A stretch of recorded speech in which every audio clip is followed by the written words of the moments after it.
Hindi na nakauwi ang tatlong magkakaanak sa Maguindanao del Sur matapos silang tambangan. Sanggol ang isa sa mga biktima. May report si Efren Mamak ng GMA Regional TV. Sa masukal na kakahuyang ito sa Barangay Milbera, Buayan, Maguindanao del Sur, natagpuan ang isang puting minivan na ang mga sakay tinambangan. Nasawi ang lalaking driver, isang nanay at kanyang sanggol na 3 buwang gulang pa lang. Nasa ospital ang isa pang babaeng kasama nila. Ayon sa Police Regional Office Bangsamoro Autonomous Region o PRO BAR, magkakaanak daw ang mga biktima na pauwi na sana mula Tacurong City. Upon arrival doon sa area of incident, sila po ay tinambangan ng sila po ay binubuntutan na pala nung isa pang minivan walang plate number. Inaalam pa ang motibo sa pamamaril at pagkakakilanlan ng mga armadong salarin. Sinusubukan pa ring makuhanan ng pahayag ang pamilya ng mga biktima. Efren Mamak ng GMA Regional TV, nagbabalita para sa GMA Integrated News. Ngayong Payday Friday, bumigat ang daloy ng trapiko sa Metro Manila dahil sa kaliwat ka ng Christmas shopping at parties. Mula sa Quezon City, may live report si Jamie Santos. Jamie?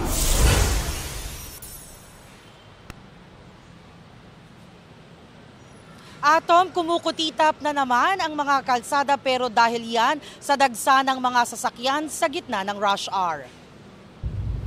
Sa EDSA kaninang rush hour, halos full stop ang sasakyan sa Quezon Avenue flyover.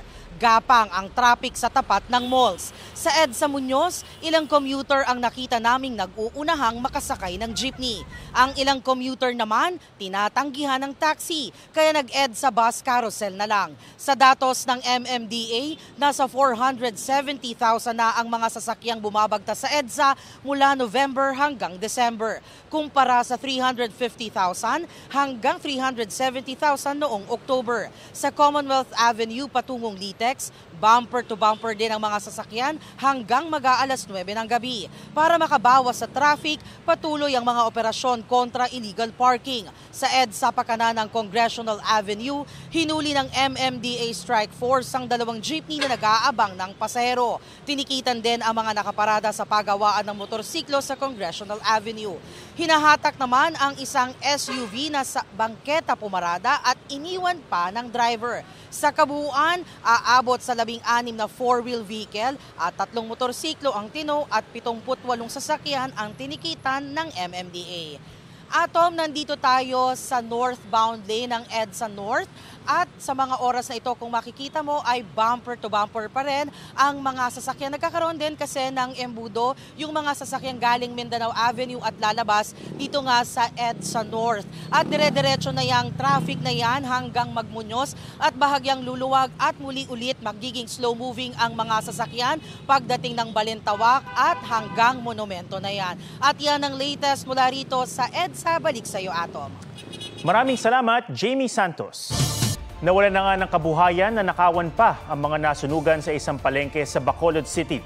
Sa Pangasinan, magpapaskong walang tirahan ang ilang pamilyang nasunugan. May report si Jeric Pasilyaw ng GMA Regional TV. Nilamon ng apoy ang mga bahay sa Barangay Poblasyon, Ordaneta, Pangasinan. Sa laki ng sunog, tumulong ang mga bumbero mula sa Karatig Bayan at ilang fire volunteer. Pahirapan pa ang pag-apula dahil sa masikip na iskinita. Mahigit 2 oras bago ito naapula. 13 bahay ang natupok at may 16 pang nadamay. Bigla pong kumalat yung apoy. Wala po kaming konektas po.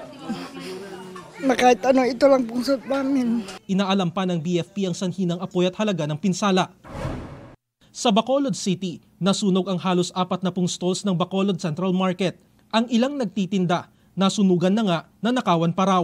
Ayon sa BFP, aabot sa mahigit 4.7 million pesos ang inisyal na pinsala ng sunog. Wala namang naitalang nasawi o nasaktan. Sa Lapu-Lapu City, Cebu, pinagtulungang apulahin ng isang nagliyab na minivan na gamit sa pagdi-deliver ng parcel. Isa sa tinitignang pinagmulan ng apoy ang isa sa mga i-deliver sana nito na may lamang solar lights. Naisalba pa ang kalahati sa karga nitong parcel. Wala namang nasugatan sa insidente. Jeric Pasilyaw ng GMA Regional TV nagbabalita para sa GMA Integrated News. Pasintabi po, sandamakmak na langaw ang namemeste sa mga taga-Banga, Aklan.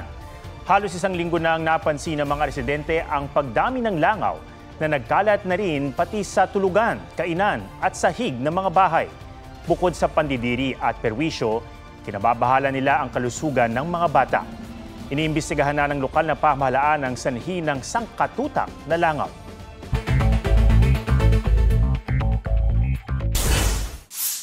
COMELEC inanunsyong 66 ang final na bilang ng senatorial aspirants sa eleksyon 2025. Pero isang labor group ang nagpetisyong ipagpaliban ang paglilimbag ng mga balota para raw maalis ang mga kandidatong peke at di-qualified. Wala pang tugon dito ang COMELEC na naunang sinabing sa January 6 nakatakda ang ballot printing.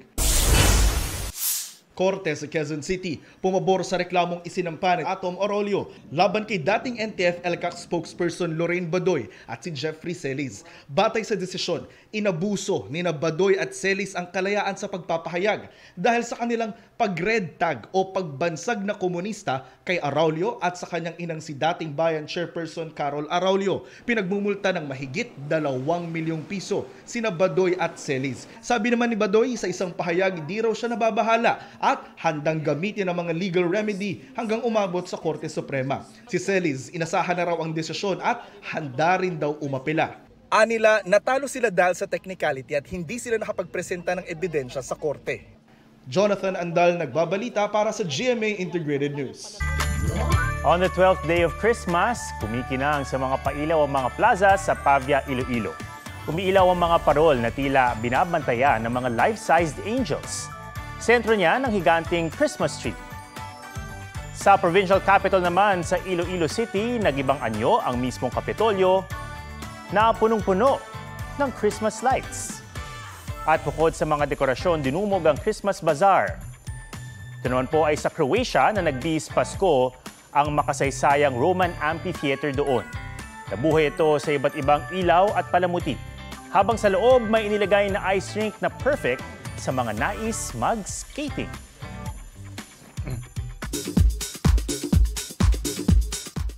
It's a double celebration for Taylor Swift. Kasabay ng kanyang 35th birthday today, gumawa rin siya ng music history as Billboard Music Awards all-time top winner. Nakakuha siya ng a total of 49 trophies sa Billboard mula 1990. Congratulations and happy birthday, Tay-Tay!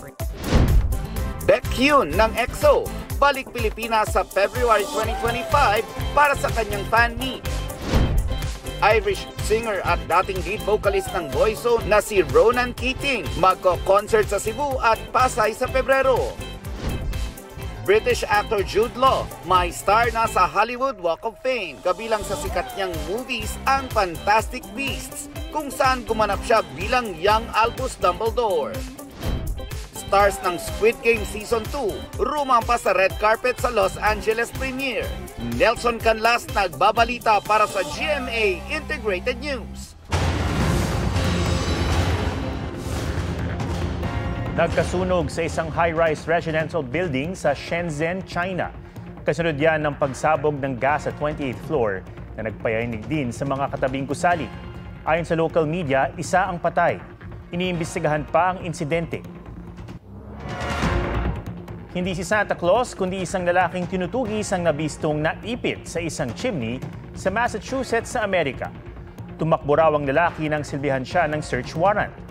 Mga pulis pa ang tumulong na maalis siya sa pagkakaipit. Dinala siya sa ospital at kalaunay inaresto dahil sa drug possession at iba pang outstanding warrant.